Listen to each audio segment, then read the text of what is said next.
Today's video is going to focus on the 3 pros of selling your home before you purchase your next home. Now that the real estate market in Toronto is changing from an extreme seller's market to more neutral and in some circumstances somewhat buyer-friendly, I think it's important to acknowledge that there's actually a choice between whether you sell your home before you buy or buy your next home first and then sell. The first pro is knowing exactly what you've sold for. Your sale outcome can have a big influence on what you're able to or willing to spend on your next home, so having that as a known factor can be a big advantage during your search. In a market where prices are on the decline, it might be crucial for you to know what your home will sell for because of how it can affect your search. You could start the process with some assumptions about what your place is worth and be basing your buy on the proceeds of a hypothetical sale.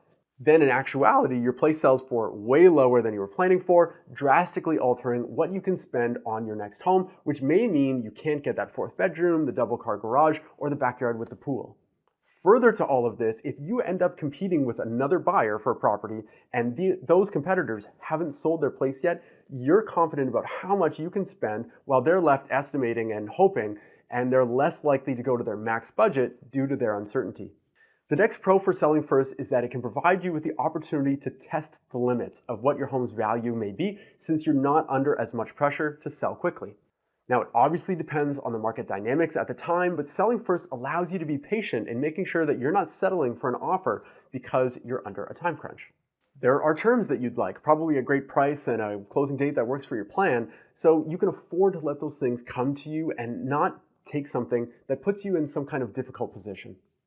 This last pro might be a bit of a long shot depending on your life circumstances, but if you could sell your home, wait a bit, and then go out and buy something, it would be the perfect way to take advantage of a declining market. Sell when prices are high relatively, sit on the sidelines for a bit and wait for prices to tumble, and then jump back in when the time is right.